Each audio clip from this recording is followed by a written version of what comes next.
Hi, I'm Andre and I'm a black nerd. So the CEO of Warner Brothers recently stated that DC Entertainment will be a foundation of its upcoming movie slate. And also added that in addition to the 2015 Batman Superman movie, we should be hearing some big announcements from DC in the coming months. Which has led many to believe that we are finally game for an entire crop of DC Comics based movies. Wow, taking a bunch of your comic book characters and turning them into feature-length films. That seems like a great idea that someone had years ago. Which is why I have compiled a top 6 list of DC comic book characters that need movies. Why 6? Because 6 Power Rangers were cooler than 5. That reason makes no sense. Number 6, The Flash.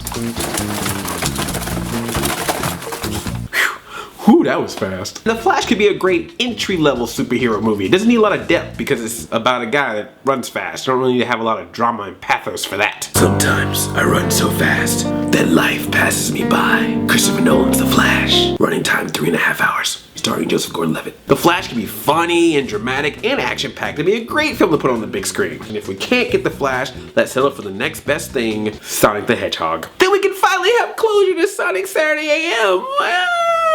Number 5. Adults have been getting comic book movies, but what about kids and teens? The tweens need a comic book movie too? Something heroic that can also fill the void of the Harry Potter film. Because God knows the Mortal Instruments ain't doing it. Which is why I think we should get a live-action feature film of Teen Titans. It's perfect because you can have an ensemble cast of superheroes that can all be in a movie together, so we don't need to go all Avengers and give them their own films first. We can see live-action versions of Beast Boy and Starfire and Raven and Cyborg, who can look really tough but still cute enough for the kids to put on their lunchboxes or Trapper Keepers or whatever the kids are into these days, Pogs. And we can finally have Robin back again on the big screen, played by Justin Bieber. And then if that goes well, we can have an animated spin-off of Tiny Titans. Or is that just Teen Titans go? Number 4. Superhero movies are so dark now, all the drama and the brooding. We need a funny superhero movie. Only problem is, anytime you try to take a movie with a serious superhero and make it a comedy, it kind of falls flat. Green Hornet, Lone Ranger, Howard the Duck. So why not take a superhero that nobody takes seriously? Plastic Man. He's had the comics, he's had the cartoons, and he's kind of known for being a silly superhero. So with the right comedy writer, geeky director, and funny star, this could be a fun comedy / superhero hybrid that we've all been asking for. If we've been asking for it. Have we been asking for it? I'm gonna say we have. Well, unless you count Mr. Fantastic from the Fantastic Four movies, but I don't think that was supposed to be funny on purpose. Number 3. You know who needs superheroes?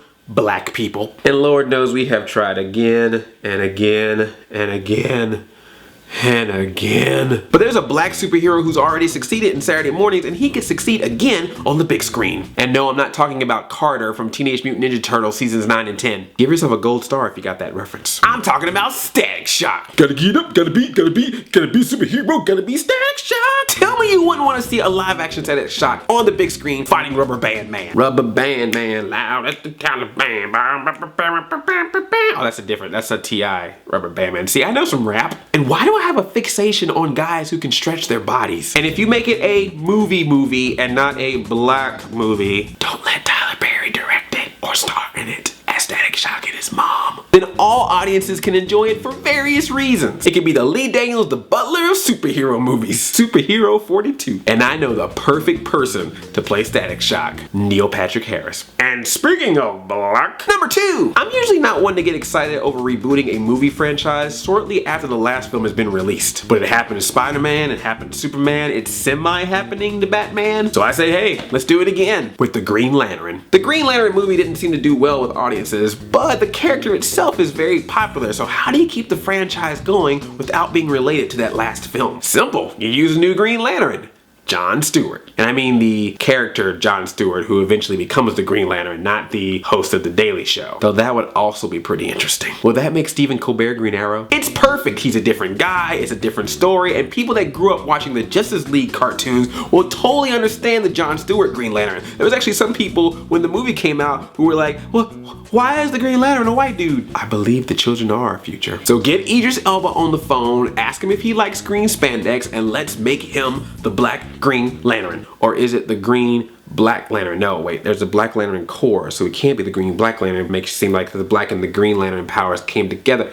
You know what? He's Space Gray.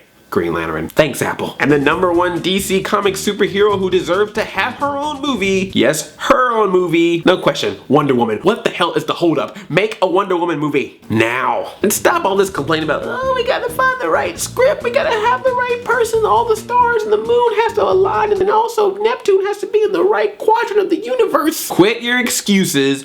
Make the flick. All the world is waiting for you and the powers you possess. Look, I get it. You're nervous. You're wondering if people will see a female-led action film. You know, like The Hunger Games, Terminator 2 Judgment Day, Lara Croft Tomb Raider, Charlie's Angels, Aliens, Underworld, Resident Evil, Kill Bill, Salt, Tangled, or Crouching Tiger, Hidden Dragon. Oh, and Miss Congeniality. Does that count? Miss Congeniality 2?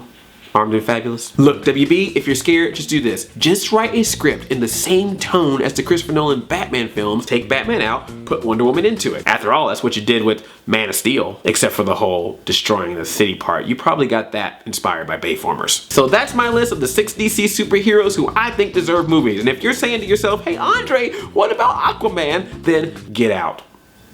Seriously, leave. You want Aquaman, go watch Entourage or play Injustice. Now I want to hear from you. Which comic book character do you think should have its own feature-length film on the big screen? And it can be any comic book character. DC, Marvel, Dark Horse, IDW, Mirage, anybody. Except for the Wonder Twins. You are not allowed to mention the Wonder Twins. Be sure to tickle that thumbs up button, share this video with your friends, and if you're new here, subscribe because I make new videos every week. I love you like a play cousin. I'm Addy 5000. Chain chomp, yomp.